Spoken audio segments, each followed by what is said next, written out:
ธรรมราอันมีหัวข้อชื่อว่าเอาเพื่อเก่าออกพอไว้เมื่อวันที่2 เดือนเฟบรุปีพุทธศาสนา2567ว่าปีคริสต์2024พอไว้ตีวัดอนัตตาวิปัสสนากรรมฐานหนองเขียวเวียงตาขีเหล็กเมืองไตปรอกคง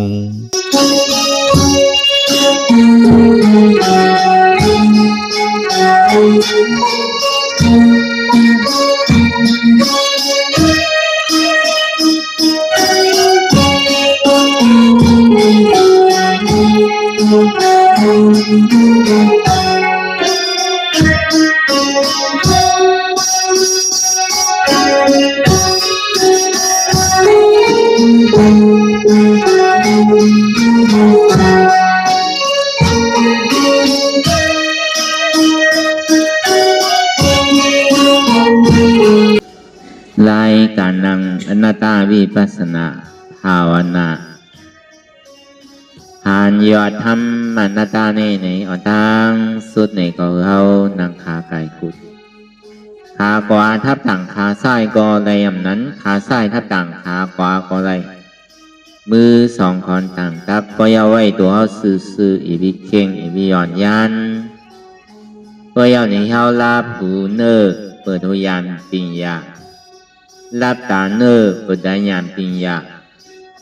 อยากตัวที่มันน้อวิญญาณธาตุใจเตียนเฮาหู้นั่นอันไหลเสียนอันในที่มันพูดบอกเกิดขึ้นเป็นมานั่นคือเฮาหมอวางเป็นอนัตตาไหลปองว่าคือเฮาปีกหูปีกตาปีกหูหลังปีกศพปีกโตยาวเปิดใจอันเดียวปีกหูนั่นเป็นอย่างไรอย่าไปเอาเสียงเปลี่ยนเฮาได้ถ่อมได้ยินอยู่นั่นเสียงตั้งหลังปนมา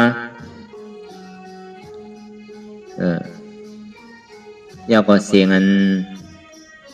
ปัจจุบันพองยามเหลียวเสียงอันอนักการตั้งนานนั่นอันเท่าดีถึงปองตาดีเอามาถ่อมยินอยู่ปองว่าคือเขาปีกหูแปดเสียงเสียงเดียนมันเป็นอาโจทั้งนั้นนะเขาว่าอันเท่าคือเขาปีกตานั่นในอันทางเตียนเท่าไรหันอยู่ตั้งหลังปนมาในสังมือเหลียวในสังตั้งนานั่นเลยสังแน่ก็คือปีกแปด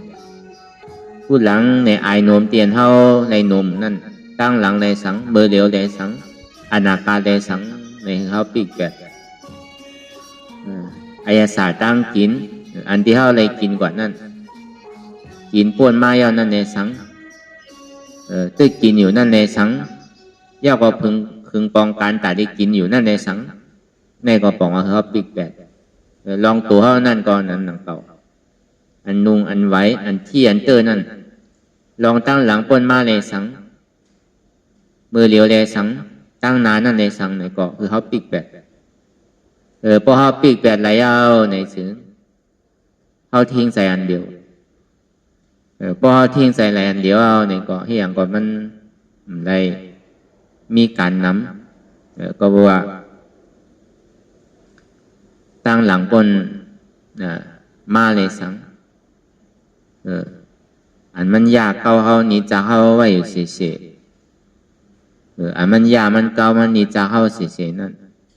เขาทิ้งซิมแปดไว้กำหนึ่งว่นดีใจอันหนึ่งอันเลี้ยวไปอันใดเสียนั้นในที่มันพูดบอกขึ้นเป็นมานั่นเนี่ยก็คือรับแปดมดเสียงแหละมันดีส่งมาดีใจเสียงน่ะบ้อมใจไหนเขาเดี๋ยวลองเสียงนั่นเสียงไหนมาว่นติมันเย่าบอกที่เอาลองทางในทางนั่นมาว่นติที่เอาลองไออันแน่หน้ามาว่นติเดี๋ยวลองอายาศาสตร์ตั้งกินนั้นมาว่นติเดี๋ยวลองตั้งที่เตอร์นุ่งไหวนั้นมาว่นติจังว่ามันปีกไหลนำคือก็มันก็หลีขันนั่นมันเปิดอันหนึ่งอันเหลียวเนี่ยมันง่ายมันโดยใดมีลองตั้งสุกยุงมันโดยใดมีลองตั้งทองคำใจยังน้ำการมันก็เก๋เพราะลองเสียงลองทางลองไอลองยาสะลองการตุ้มเตอร์มาว่นติเนี่ยว่นกว่าว่นมาปั่นกว่าปั่นมามันย่อมสุดตัวอีปอกสองว่าพอทิ้งใส่แลนหนึ่งอันเหลียวเนี่ย มันง่ายอันนี้พระเป็นเจ้าเอายามพ่อไว้เจ้าอันเขาว่าในศาสนาอายุอาสาก็ให้น้ำเอากันอายุก็30-50ที่แนวก็มันเป็นตุติยะใครจำเขาตติยะอยู่แล้วบ่เพราะว่ามันมาถ่อมด้วยตลาพระเป็นเจ้าเนี่ยก็ที่เอาศีลก้อยหลายๆเนี่ยมีอยู่เป็น2 ปาก27แต่ที่ขึ้นมาเป็นยาหันเนี่ยมันก็สำคัญมาเป็นยาหันเนี่ยมันไม่ใจนะวะมันขี่ใจนะวะอารมณ์เป็น2 ปาก27เนี่ยดิทิ้งไหลจืดได้เนี่ยวะทิ้งอันหนึ่งสัมพุทธทิ้งอันหนึ่งสัมพุทธเนี่ยมันเฮ็ดไรโยนำบ่ตันได้ตันเลยเนี่ยก็ดีเมื่อถามพระเป็นเจ้าก่อนมันจะนี้เขาก็หาถามพระเป็นเจ้าอ่ะไว้สาถึงหุ่นคำพระเป็นเจ้าค่ะข้าเป้ได้ก็อายุอาสาก็เท่าไม่เอาอ่ะเพื่อการตลาดเดียนพระเป็นเจ้าเฮาปีเงียไว้นั่นลองวินัยานั้นมีเป็น2 ปาก27เนี่ยข้าเป้เนี่ยเดี๋ยวเอาหมดเต็มเป็นไรคาดีได้เฮ็ดถือเนี่ยวะว่าที่นั่นวะดีได้เฮ็ดถือขาดเนี่ยวะเมื่อทิ้งใจอันเลี้ยวก็ไรเอาอ่ะอัมโลกาว่ายังนำวะทิ้งใจอะไรแกวะอย่าบีมันออกกว่าตั้งนอกวะทิ้งใจอะไรแกเนี่ยวะเฮ็ดที่นั่นวะเพราะเป็นนั้นมันก็กับว่นสังเอานะสิริพระเป็นเจ้าวาไว้ว่าทิ้งใจแกไหนลูกเสียงเอียงมากก็ย่อมว่าเสียงตั้งหลังตั้งหน้าว่าเสียงปัจจุบันเสียงตั้งหน้าอันตีบอกขึ้นเป็นตั้งอนาคตนั่นในสังทางสังกอลีอายังกอลีอายาสารใดกอลีลองตั้งตุ้มเตอร์สื่อกอลีเนี่ยมันกับว่นเอาวะเลยเสียใจอันหนึ่งอันเหลียวไว้ว่ามันพูดบอกขึ้นเป็นมามันเหมือนหนังโจรที่มันมาไปพัดตูเข้าไว้กูผายกูป้ายเลยไปโจรเข้าอยู่กูขิงกูข้าวยำนั่นมันกลมกับวนเอาลองนั่นน่ะมันตึงอยู่ในเฮิร์นมันนี่แหละ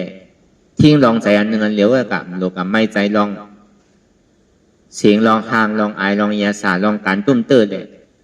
ทิ้งใจอันหนึ่งอันเหลียวไว้เนี่ยพอเป็นนั้นมาต่อถึงเมืองแรงมาเนี่ยก็ตกเป็นยาหันตาก่อนเดียวในทิ้งใจอันเดียวความดีอันที่เขาทิ้งใจอันเดียวก็การ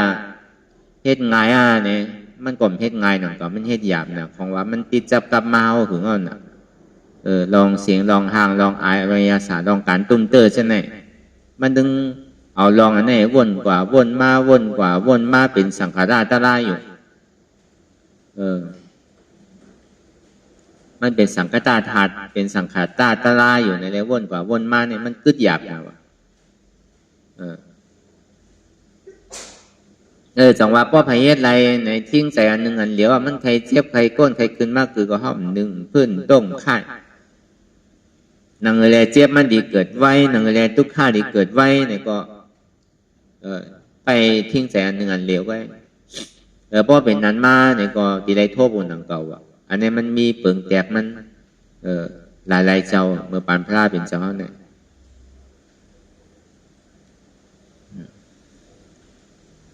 ก็เบอร์กูเจอกูลองเตียนมันนิจากยาเข้าเสียเนี่ยก็เบอร์เสียงหาอายาสาการตุ้มเตอร์ห้องมาเป็นนี่วารณาอันนี้มันต้องเข้าอยู่เสียกำเสียงยากำหางยากกำอายนมยากกำอายาสายยากกำการตุ้มเตอร์ยากเอาอันไหนยากที่ติ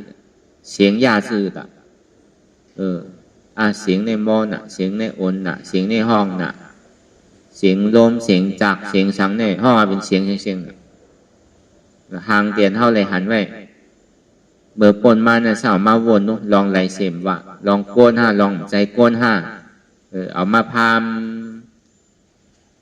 เปิดไว้ดีหมักตาเขาเนี่ยถึงเขารับตาก็มันยังตึกกว่าลองหางนั่นลองไอ้หนมในก็มันปกกระหืนนั่นหึงมันปอกมาเป็นกำไงลองกินในก็หึงมันปอกมาเป็นกำไงลองนุ่งลองไหวเท่านั้นในก็หึงมันปอกมาเป็นกำไงเพื่อการลองไอ้มันห้าวแห้งนั่นเนี่ยลองทางเลยเสียงนำเลยเปิดจวนลงอันที่มันไปไว้อยู่เสียก็เขาเจอก็จวนมันจวนตั้งหูเขาก็ห่างหลีก็จวนตั้งตาเขาก็หอมหนาก็จวนตั้งหูหลังเขาก็หลีกินหนาก็จวนตั้งโซ่เขา ป้อหลีนงหลีไว้ดีเธอเนี่ยก็โจรตั้งตัวเฮาอ่ะป้อเจอกหนาที่ทำโจรตั้งใจเฮาอ่ะเนี่ยโจรหลงพกก็ไปอยู่ถ้าตู่หกตีว่ะมันไปโจรเฮาเสียอยู่เจ้าเมาเสียป้อเมื่อไรเฮาเจอกมาเนี่ยก็มันก็โจรกับเดียวอ่ะมันไกลที่เลยว่าโจรเนี่ยอยู่จำเฮาเนี่ย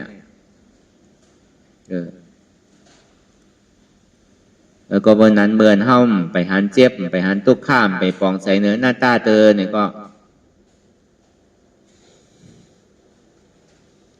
วนดีลมเผยใส่เขาออกกันตั้งเขาเกิดออกตายเขาเป็นออกลูกป้องเกิดเวียบตายในอำใจว่าเฮือเอาตัวดอกหลอกหลายๆแกเฮือเอามีหยานตั้งหันจือใจหยานตั้งวนจือใจหันเฉพาะที่มันนำอู้เปิงได้เอาตั้งแต่ชื่อโหต่อไปทินได้มีอะไรฟองหลานไหนที่ว่าเป็นเฮามีเฮาเตียนเฮาเปิงพองำที่สั่งไรไหนเขาเย้าออกก็มไรออกเย้าเนี่ยเข้าก็มไรปองเย้าเนี่ยเวียบก็มไรเวียบเย้าเนี่ยปองขึ้นในก็มไรสองว่ามั่นใจตัวของเฮาเต้เนี่ยเพราะมันเป็นของเฮาเต้ในเฮาถูกที่อุบเปิงพองำที่สั่งไรอยู่ย้อนไปว่ามั่นใจตัวเฮาเนี่ยเลยเฮาจังดีมอุบเปิงพองำที่สั่งไรมันเป็นอนัตตาอายุอยู่ใจพ่งใจปิวว่นลึกว่นเหลือเป็นเลิงเป็นเล่างุนงิดอยู่หยาบขึ้นขั้นคานใจใจจ้าแจมดีว่นตั้งหลังป่องตั้งหนักกำปะยาวก่อมโบนสัง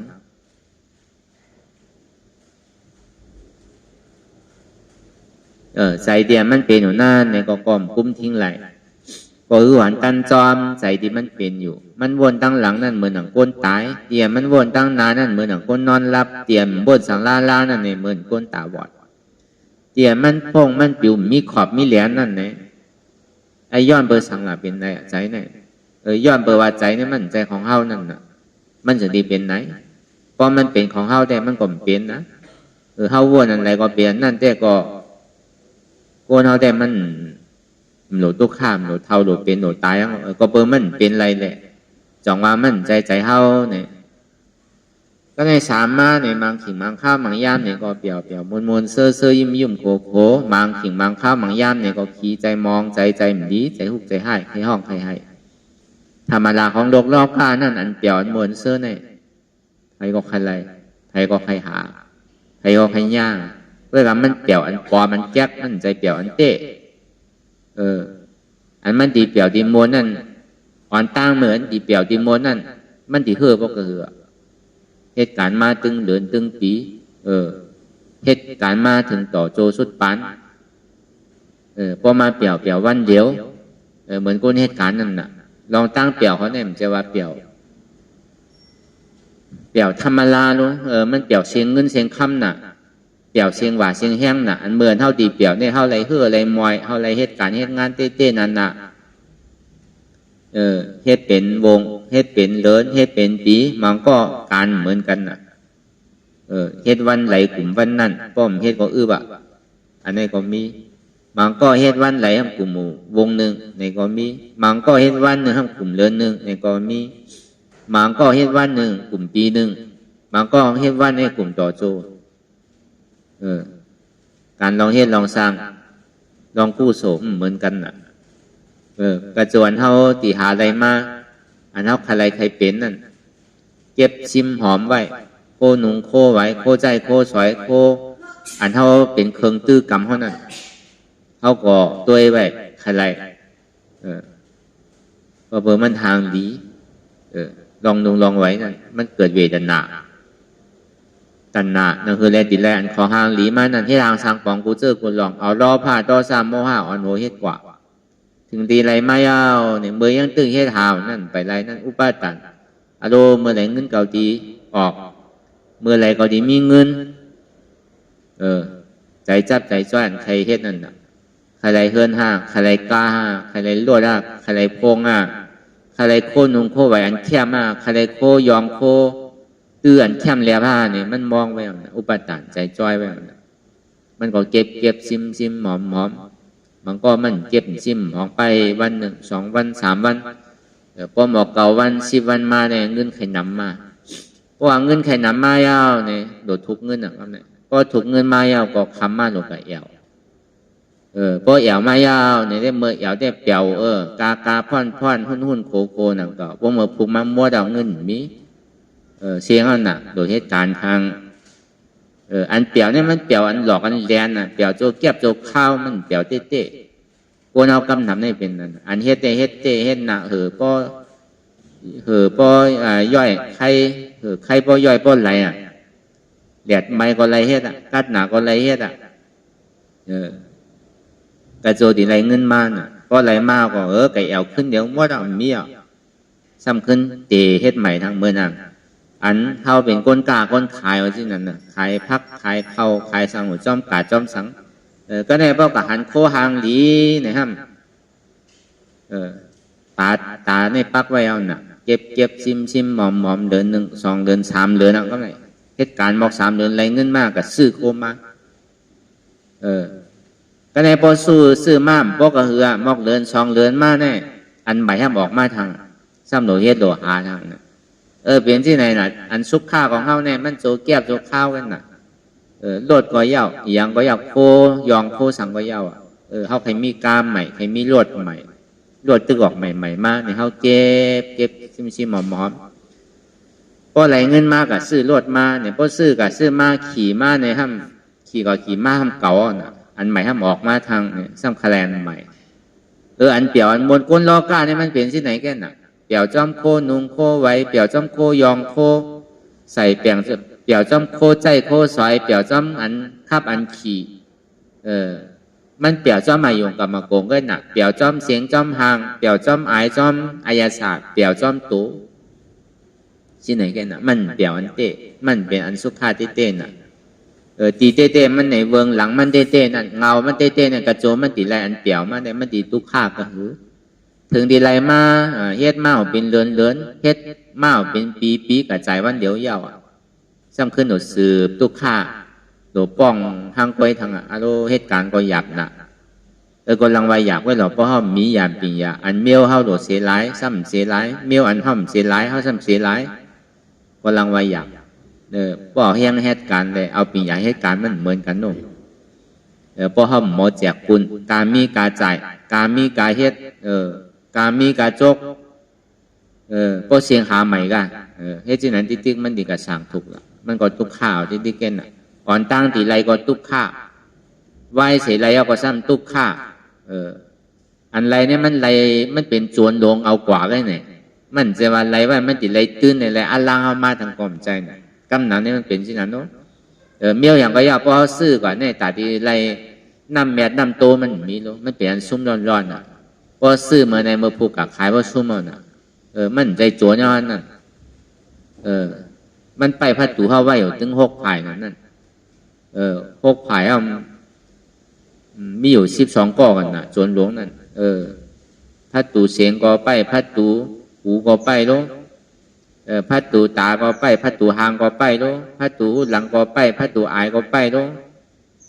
พัดตูศพก็ไปพัดตูอายาสานั่นก็ไปลงมันอาไว้เสียน่ะพัดตูการตุ้มเตอร์แลสังพัดตูอันเตอร์อยู่นั่นแลสังเนี่ยก็ไปลงพัดตูแจนทับอยู่นั่นแลสังอันตาที่ทับเขามานั่นแลสังเนี่ยมันก็ไปจวนเท่าไว้อยู่เรียบาเต้มันเป็นโจรลง12 ก้อไปเขาเนี่ยเขาจังกับรอดมันหนาเพราะห้อมแดดเชียวเนี่ยตกล็อกมันดีๆก็เฮ้ที่ไหนป้นเลินก็ป้นเลินกว่าป้นปีก็ป้นปีกว่าตายเป็นหลายๆถึงข้าวยามเป็นมาตายมาสำคัญนี่ก็นั่นนี่ก็นั่นนี่ปอนี่เมนี่ปีนี่น่องนี่เจอนี่เคอนี่ขุนวานเมืองดีว่ะที่ไหนว่ะเฮ้ก่อให้มันนี่ก่อเสียงเอานะตีเต้มือตัวเจ้าเก่าตึกมีอยู่ตึกขาดีมือดีตึกกว่าอะไรมาอะไรอยู่เนี่ยอันไรก็เฮ็ดไว้อันไรก็บอกมาท่องว่าทรายนี่เก่าเดี๋ยวเอานี่ใหม่ว่ะนี่เก่าเขาเนี่ยทรายมดว่ะซ้ำขึ้นเดี๋ยวเอานี่ใหม่ว่ะซ้ำผักไว้ในมองค่ำว่ะเตียนมือพระเป็นเจ้าเขาเป็นนกเขียวนั่นว่าที่นั่นเนาะแตนนี่เก่าทรายนี่ใหม่แล้วก็ผักไว้โมงค่ำเนี่ยนะแตนนี่เก่าชื่อไหนพอเมเฮาเตียนเลี้ยงดูรุ่นลาวมานั่นเขากว่าไรมาไรปีกเขาก่อมแข็งซ้ำขึ้นตีไรตัวเขาวะไรรุ่นลาวเขาวะแตนนี่เก่าทรายนี่ใหม่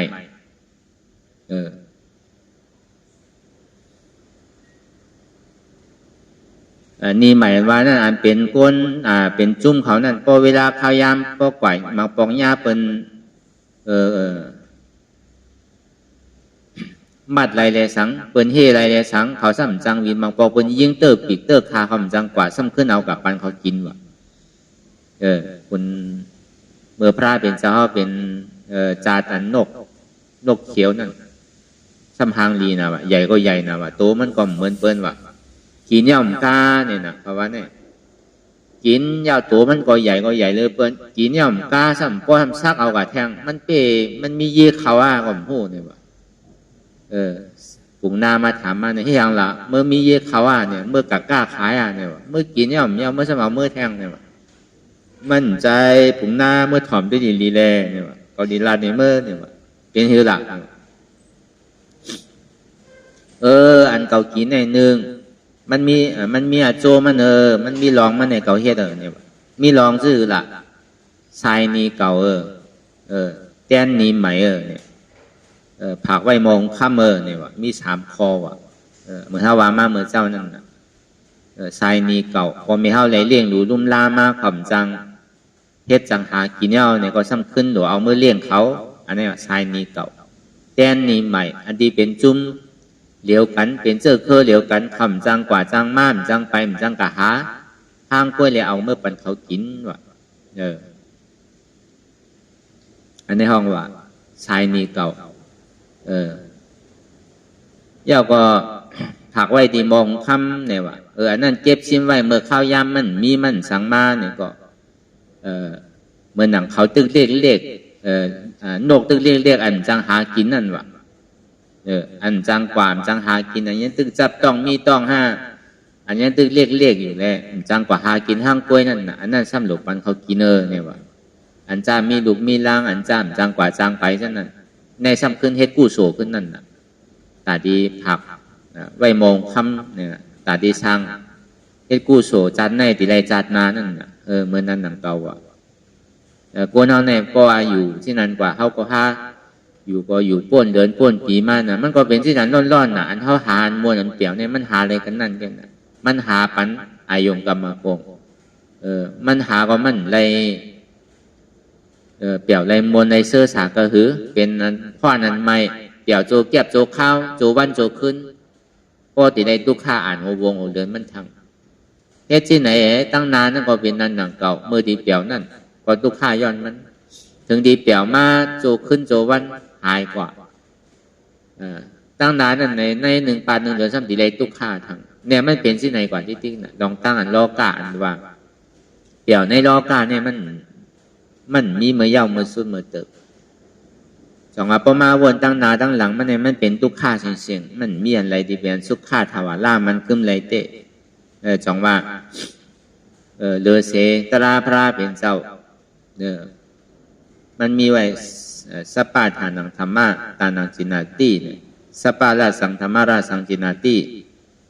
สปาราติงธรรมะราติงจินาติเนี่ยทำของดูของตาตั้งโบตั้งเสียงเนี่ยมันคือดันดูทำแบบสปาหลูตั้งโบตั้งเสียงลองอายาสารน้ำหวานเนี่ยมันคืออันเท่าไรจิ้มต้อยตะลาวะเพราะว่าอายาสารตั้งโบตั้งเสียงเนี่ยก็ในสามมาเนี่ยดอนเปี่ยวจอมในโลกาตั้งโบตั้งเสียงเนี่ยมันเปี่ยวมันหนาเข้ามาเปี่ยวจอมตะลาวะจองวานเข้ามาอ่อนกันเทศหรือตะลาเมื่อเดียวยาวก็สีมาหนังเลยตุกข้าป้อเมื่อไรตุกข้ามันดีสุดกว่าเมื่อไรวันนั้นป้อเมื่อไรแต่น้ำต้นบวชสุดเสียงกว่าแล้วก็ตุกข้าในสังที่สุดเมื่อนั่นวะในหัวคอสีคอในผีเขาในคนหากันมาในอนุ10 ปีมันเนี่ยมีไผตอบแกอะไรวะเปสนาอันสีคอเนี่ยผีเขาอันกันพร้อมกันนี่แหละก็หาถามคุณพีสีเจ้าคุณพีสีเจ้าก็ตอบแกรีดปันเขาอ่ะก็ในสำคัญกว่าถามคุณเสจ้าคุณหมากข้านะคุณหมากข้าเขาซ้ำจังตอบแกรีดว่ะ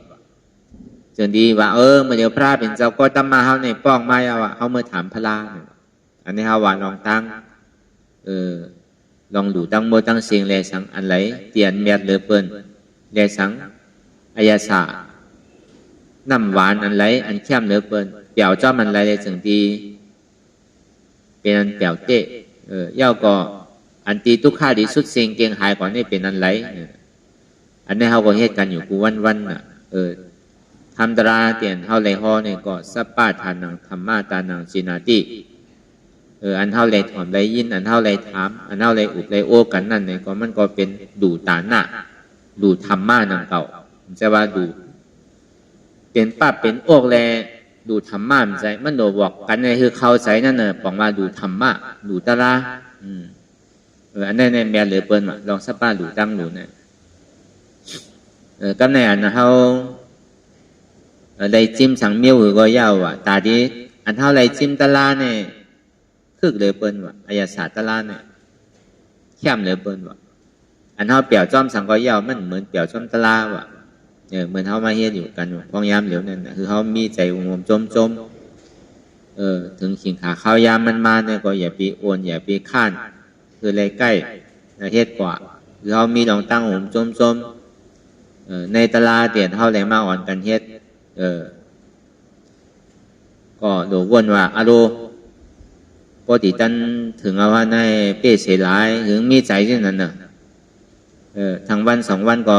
ตีเย้ารู้ปังตลาดเนี่ยเป้ดีเสียหลายคือเขามีใจเช่นนั้นไว้เสียใจว่ามุงมองว่าจำมาลอยๆเอาปวดมาหนำเอาทางวัน2 วันก็ได้ปอกเมื่อมุงบ้องอันติปองนั่นอย่าปีมันมีสิ่งนั้น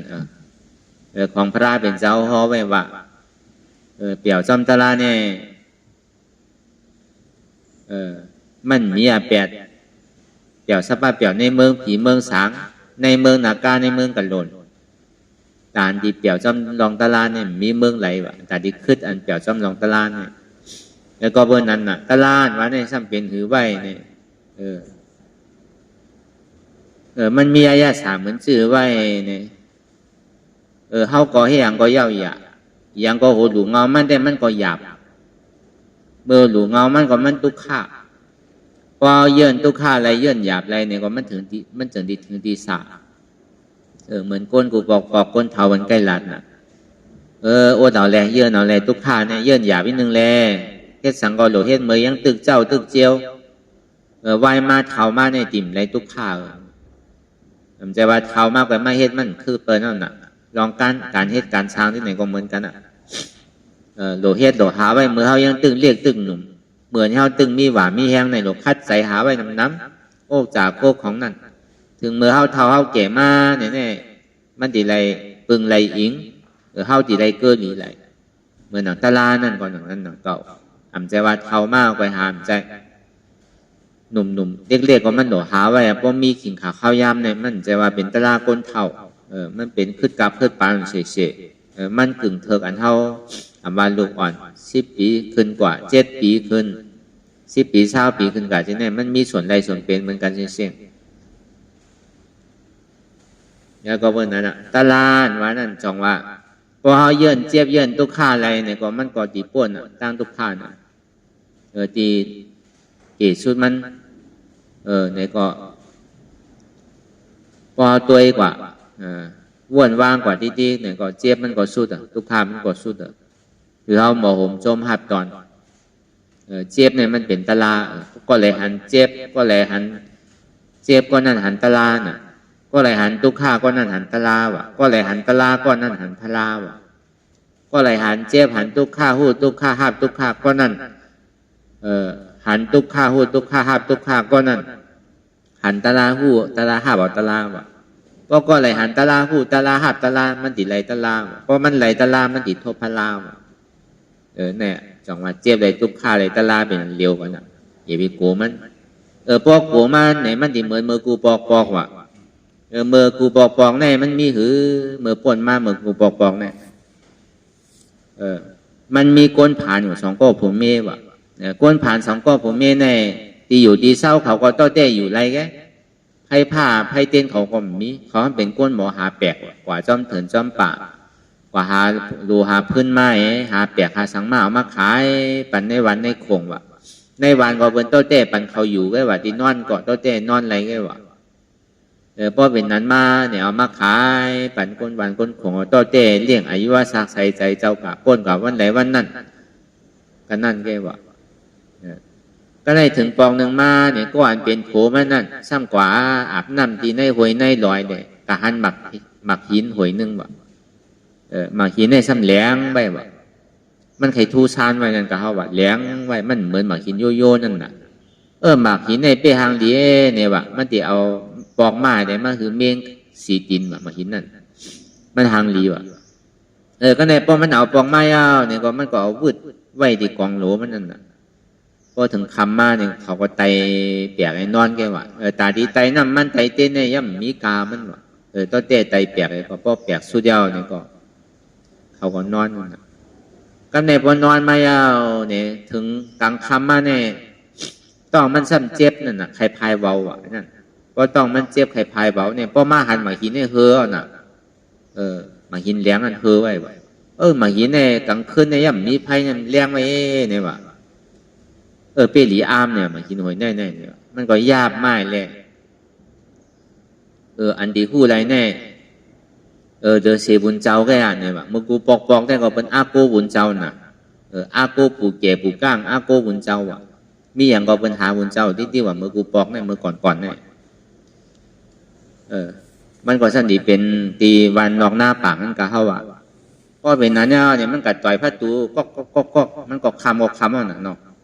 ถ้าว่าบอก8 โมง 9 โมงที่ไหนเอากะตึกกันเขาไว้พระไล่แลก็หารับนอนกันนอนรับหลีนั่นน่ะบุญเจ้านั่นก็ห้องใส่ว่าเป็นไผ่เนี่ยว่ะก็เป็นข้าวเป็นค้านี่เป็นไผ่ล่ะเนี่ยว่ะก็ใครเป็นแน่เนี่ยเป็นก้นผานนั่นน่ะเขาห้องมันไอตุ๊กตานั่นน่ะเป็นไอผาน่ะไอตุ๊กตาเนี่ยว่ะใจข้าวเนี่ยเมื่อมีอย่างเนี่ยคามีหมักหินไว้หวยนึงเนี่ยมันคือข้าวเนี่ยก็นั่นก็เจ้าฉาจ้องมาเปิดประตูพอมาเปิดผ้าตูก็มาหันหมากหินนั่นใครทู่ซ่านได้ว่ามันเหมือนหมากหินต่างเจ้อนั่นน่ะไตไพ่ก็ยังเห่อนั่นว่ะหมากหินนั่นเป็นนั่นว่ะมันก็แจ๊บตัดอะไรแบบบนเจ้านั่นก็ที่ไหนได้ดอกกะห้องผูกก้างมากเนี่ยกะห้องผูกก้างผูกเก๋มากเนี่ยก็ในพอช่วงนั้นเจ้าสั่งเขาเมื่อห้องผูกก้างมาที่จ้องน่ะครับนายวนวานก็เลยยินในมาจอมมวนว่ะจนกันมาจู่ดีจ้องเสียงว่ะพอมาจู่ดีจ้องเอาเนี่ยปู่แก่ด้วยนาบุญเจ้าว่ะปู่แก่ก็มาเจเลก็มานะเจเลก็ทักเป็นบุญเจ้าจากในห้องเจเลนั่นเพราะตั้งในบนห้องเป็นปู่จานน่ะตึงปู่ก้างตึงเจเลตึงเจ้านางจ้องตึงก้นหวานก้นโขงก็มาแทบตัดกันมามันเป็นหมากหินช้างในวันนี้พอมาแทบตัดกันเนี่ยปู่แก่ว่าในซ้ำตัวบุญเจ้าว่ะตึงเจเลตัวบุญเจ้าว่ะขาดทางในมันโย่ในหมากหินในว่ะมันโยชื่อละเจ้าเนี่ยว่ะมันโยชื่อละตะการเนี่ยว่ะมันเป็นว่าหินเพอเนี่ยว่ะเพราะว่าอะไรหินเพอเนี่ยโกนน่ะว่ะโกนใต้เอากูปอกเพราะอะไรหินเพอเนี่ยเรียนกันว่ะก็ในป้อมตั้นว่ะมันก็ป้อมตั้นเอาแคบดินว่ะบุญเจ้าก็ต้องเรียนต้องบุญเจ้าสั่งก็ต้องเรียนต้องเจ้าสั่งก้นหวานก้นสั่งเรียนกันหมดว่ะแต่อยู่ที่ไหนก็มีกับเขาว่ะขึ้นเหนือจ้องก็มีเรียนเข้าห้องก็จื้อก็มีเรียนกับเมียกับสึงที่ใดก็มีก็เบิ้งกูมาหินเพ้อว่ะที่เฮ็ดเหือในเนี่ยมันทำยับไว้น่ะมันก็กลัวเนี่ยตุ๊กตานั่นพอเป็นนั้นแต่มันสั่งถัวเนี่ยก็วืดโต๊ะคุยไปแล้วเนี่ยว่ะแต่วืดโต๊ะคุยไปเลยว่ะอีเต้มันเป็นเสียงคำหูมันใจมาหินเพ้อหินผ้ามันเป็นเสียงเหมือนหนังกันเข้ามาหนังตะลาเนี่ยพอมันเจ็บมาอย่างห้ามกลัวกูเจ็บนั่นน่ะเท่าว่าเป็นแบบยินเพื่อนของเขานั่นตีเต้มันเป็นแสงเลยครับผู้ป้อมมีเจ็บเนี่ยก็มจังเอาอย่างเฮตลาป้อมมีตุกข้าเนี่ยเดียวอย่างเฮตลาน่ะนั่งก็นั่งติดเย็นๆที่นั่นก็เหมือนกลัวมันน่ะนั่งถึงวันนั้นมันก็โดดไล่ตะลาป้อมมันหันเจ็บกลัวมันก็นั่งอยู่หลอกโวอยู่เหนือโวมันยังได้กินปอกันว่านั่นน่ะจังหวะเท่ามันนั่งเนี่ยอย่าไปกูเจ็บพอเขากูเจ็บก็มันเหมือนนั่งหมักหินเพิ่มเมื่อเจ้านั่นน่ะพอเจ็บพอแกนพอตรงพอตอดมาอารมณ์คันใจหนักเกาเจ็บขาเกาเจ็บมือเกาเจ็บตัวเกาเจ็บใจเกาดีขาดอันนั้นปองเอามาหินเพิ่มว่ะตีเต้เจ็บแกนตรงตอดนิสานนี่มันเป็นเสียงน่ะพอตัวก่อนที่ก็มันหายพอมันหายมันดีไรเสียงเมื่อนั้นว่ะอย่าไปไหวอย่าไปเอาใจเมื่อนั้นหันเสียงซะมาเป็นหมากหินเพิ่มว่ะย้อนเปิดสังในเป็นนั้นไหน เพราะว่าวุนเจ้าเงอเนี่ยก็เจ้าสั่งเจ้าจ้างเนี่ยเงอเชียงๆว่ะมันมีดิผู้นำว่ะเพราะปู่แก่วานเงอเนี่ยก้นวานเนี่ยเงอเชียงๆว่ะมันมีดิผู้นำว่ะเพราะสิเลเงอเนี่ยก็ก้นของเงอชอมเชียงๆว่ะกูปองเนี่ยมันเป็นเช่นน่ะเพราะในพุทธศาสนาวานเนี่ยเพราะเอาคำสอนของพระราเป็นเจ้าวาเนี่ยแต่ก็มันผิดเปิงนะคำนำเนี่ยเจ้าฉาเจ้าจ้องเนี่ยมันก็ช่างทักลงไว้หนังเก่าโลก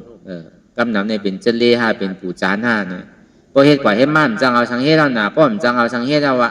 ตัวแน่เมื่อโดดไตเต้นอย่าจะนาตีปังใหญ่ๆเมื่อตีมีจกมีลาบเมื่อโดดไตเต้นข้อโดดไตเต้นลาบโดดไตเต้นใหญ่ๆจะนี้มีลาบโดดไตเต้นไตอัง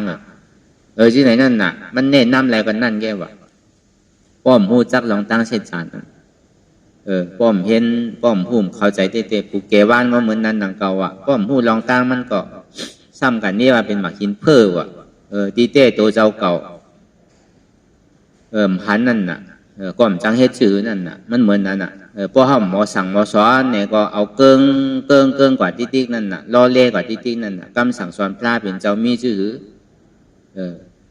เฮาถูกดีสอนแมนว่าแมนชื่อเฮาหมอลาเนี่ยก็เฮ็ดกว่าเฮ็ดมากกันนี่เพียนในเฮ็ดปัน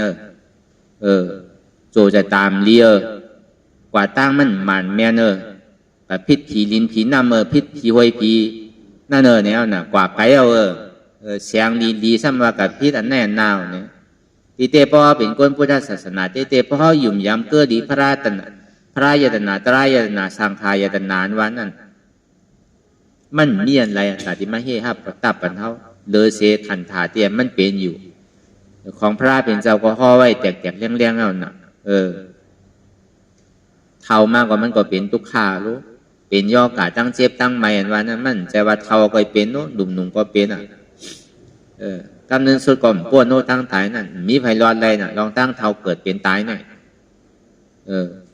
ย่อกามังเสื้อมังเมียวในยาก็หายยาก็หายมังเมียวนั่นยาก็ตายยาก็ตายมังเมียวในป้อมยามันหายน่ะ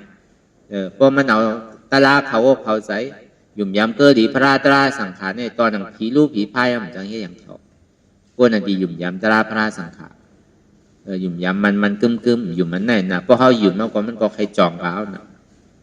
มันเอาลายเจอลายผ่ายลายป้ายหนาวก็เป็นว่าอันไหนเป็นที่อันไหนเป็นที่ไหนเขาก็ถางเขาก็หยุ่มกับมดนั่นน่ะมันเหมือนนางเหมือนนางผู้จักแสงเข้ามาเป็นหมักแสงมาผู้จักแสงเข้ามาเป็นหมักหินเพ้อนั่นตีเต้มันเป็นเสียงถึงเมืองวันนั้นชื่อเมืองอะไรเป็นเมืองเอาเมืองแตกแล้วยังกาเลยเมืองทางก่อนว่าแสงนั่นซ้ำว่าเป็นหมักหินเพ้อเอาวุ้ยแปดนั่นมันเหมือนนั้นนั่นเก่าเขาไม่กันตลาดเนี่ยก็เจ็บเก่าเจ็บเจ็บในเป็นเก่าในเป็นเจ็บซ้ำโกเจ็บเนี่ยพวกโกเจ็บพวกโกเก่าพวกโกเก่าโกเพ้อเก่าโกผีเก่านั่นน่ะมันเหมือนนั้นน่ะพอเขาโกเจ็บก็เหมือนเขาโกมาหินเพ้อนั่นน่ะว่ะกำในอันแยกเซลนั่นดูซ้ำเดี๋ยวเลยให้ถือไหวใจเหมือนถือไหวใจเหมือนน่ะคุณใจโมสัทธาว่ะใจโมสัทธาเนี่ยห้องว่าใจลงว่ะชื่อเพราะว่าป่องความใจเขามาโหเนี่ยป่องว่าลงน่ะก็ในคุณออกคำจุดนี้มาวนท่าสางตัวในเมืองมันเนี่ยจ่องมันมีอยู่5ก้นแก่ทันวันนั่นมันมีเสียงถึงเมืองอันหนึ่งว่ะเสียงมันนั่นเข้มนะว่ะเสียงถึงเมืองนั่นมันก็บอกก้นตามใจมันนี่แหละมันไถ่จามตัวในเมืองมันเนี่ยจ่องมีก้นแก่ดำมีนั่นน่ะมันก็จะเดียวกับไว้ที่ห้างกาทีนึงก็ในพอถึงตื่นเจ้ามาเนี่ยเสียงเนี่ยก็อยู่ในน้องว่ะมันเฮอน่ะว่ะเสียงนั่นก็เบิ่งเงามันส่องเนี่ยมันก็อยู่ในน้องนั่นน่ะเพิ่นก็หวานกันกะว่าโลเมื่อเดี๋ยวนี้เสียงเนี่ยพูดออกมาในน้องใหญ่ในเอาเนี่ยว่ะพูดออกมาที่ในเสียงในน้องในเอาจื่อเสียงในลือหลังกว่ามันก็ถึงที่ห้องเอานางจุ่มมันเมื่อตัวลูกเนี่ยว่ะมีเตะว่าเสียงอันว่านั่นมือตัวแบบเนี่ยพอมือตัวก็ปอกมาสามมีเตะเขาเนี่ยเจ้าเขามีอย่างเนี่ยป้อนนั้นก็พองเมืองหลบสีก่อเนี่ยเขาซ้ำเป็นกวนลมพงว่ะเขาเนี่ยเขาแยกหนาเนี่ยว่ะเขาว่าแต่ป้อนนั้นก็สูงเมื่อตัวรุ่นเนี่ยว่ะสองมีเตี้ยว5เนี่ยว่ะเป็นมาเสียงอยู่ในน้องเนี่ยป้อกับตัวยาวเนี่ยมีเตะเขาจะคุณเอาคำเนี่ยป้อเป็นนั้นป้อมีก็เลี้ยวอ่ะ ป้อสุ่มไรมาในอาณาสุดีตกเนี่ยวะสุกเอามาคือไรเนี่ยวะป้อมีก็เลี้ยสุกเอามาปันเก่าเนี่ยวะมันจังไก่หยาบสังเนี่ยวะกะใจก้นนั้นหมอลุยน้ำอ่ะเนี่ยป้อลุยกว่าลุยมาน้ำมันขุ่นเอาน่ะป้อน้ำขุ่นเนี่ยเสียงมันหายกว่าวะเฮ็ดที่ไหนที่ดีกว่าพวกพวกเนี่ยป้อมเป็นเฮ็ดเวเหตุการณ์ไหมคานวันหนึ่งวันหนึ่งไงมันมางมหาเสียงเนี่ยป้อหาขุ่นมาเนี่ยครับเสียงมันหายเป็ดวะตัวเนี่ยบอกมาไว้ชาคุณออกทำขึ้นเจ้ามันเคยปั่นเจ้ามันตีปั่นจื้อก็เฮ็ดถึงมันไรแหละเฮ็ดถึงปั่นมาแหละเขาผมจังเฮ็ดจื้อปอกมากขึ้นนี่แหละเพราะเป็นนั้นเนี่ยเข้าถูกขังน้องมันแห้งว่ะน้องมันดิ่มเรียกนั่นเขาโย่เข้าบาแต่มันดิ่มเหมือนน้องอินเดียถือน้องมันดีใหญ่ไว้พองว่ะมันดิ่มเหมือนน้องตุงหือเนี่ยเพราะเก่งตุงก็ทีไรข้านกันมาเฮิรนไหลนึงก็ทีไรขังให้มันแห้งว่ะพอมันแห้งเนี่ยได้มันดีมีมันดีไรเสียงกันว่านั่นเนี่ยว่ะเฮ็ดที่นั่นว่ะก็พอเป็นป้อยเป็นล่ามอ่ะคนไทยตั้งขินตั้งวาเช่นนั้นก็พอเป็นป้อยเป็นล่ามอ่ะกวนนันตีเหตุการณ์ก่อนเป็นเหตุวิเหตุการณ์ว่ะครับเนี่ยเหตุชื่อก็กลุ่มกาโลกว่าหาเสียงที่นั่นน่ะเฮ็ดที่แนวที่ในก้นวันก้นเมืองในเปียสันตาว่ะครับเนี่ยถึงน้ำแหงว่ามันไรน่ะเสียงเนี่ยเปียสันตาว่ะโลเขาผมเฮ็ดเป็นเฮ็ดเหตุการณ์ว่ะกังงมเสียงก็ไม่ไรน้ำมันแหงก็เสียงก็มีเนี่ยว่ะเขาในที่อึบเขาอ่ะข้าวยามเขาเอาดูเฮ็ดเอาอ่ะที่ไหนก็เขาอ่ะก้นกับเปียสันตาว่ะก็ในคำจังเฮ็ดชื่อเพราะเป็นนั้นเนี่ยสู้ดานอสมจังเอาแลนอมเอาแล้วอ่ะเนี่ยจึงนี้ใจมโหสถานั้นมาว่ะใจมโหสถาเมื่อกับด้วยรู้แต่เอามาคือไรเสียงหวยนั่นนะเพราะเป็นนั้นเนี่ยก็มันก็กว่าตัวแหละเสียงมันมีในหนองนั่นเตะมันก่อมกึ่งกลางมันก็หูสืบมาหัวดูว่าก็นำแหงสม่ำมีเสียงก็นำขุนสม่ำมีเสียงเพราะเป็นนั้นเนี่ยสุกเอาหมอมาหวยเอานำมาใส่ในหมอก็นำมาใส่ในหมอเสียงสมัยอยู่ในหมอว่ะเพราะที่ไหนได้เสียงมันมีในน้องเนี่ยว่ะจื่อก็มันดีมีตั้งเหนือเนี่ยมันดีมีเหนือต้นไม้อ่ะก็เบอร์มันถูกหญ้าสายเหลี่ยแรงเงามันมาตัวปุตินำได้แค่เนี่ยเสียงเนี่ยมันมีในน้องเนี่ยว่ะกำพอที่นั้นล้อมตัวเนี่ยมันมีห้างขาที่อยู่ไว้ดีต้นฐานน่ะ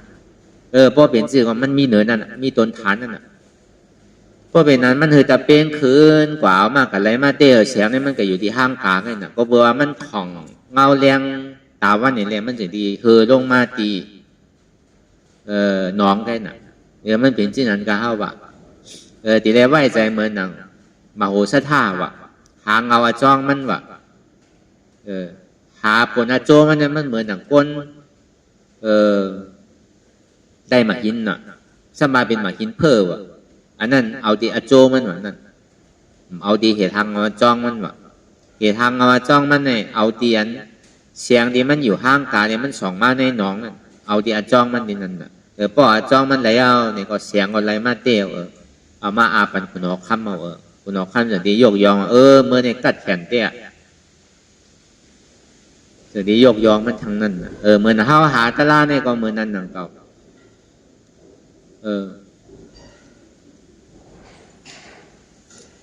ขาเจ็บนั่นน่ะโหเจ็บมือเจ็บตัวเจ็บใจเจ็บเก่าเจ็บนั่น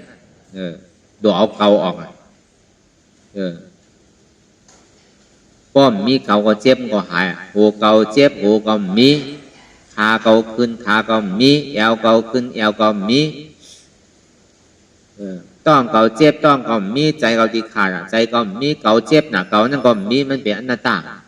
อันนี้ก็เอาเสียงที่ห้างกาวก็กัดตัวดีเจ็บยาวแก้นยาวเหลือใจยาวเนี่ยเหมือนหนังกว่าหันมาหินเพ้อว่ะ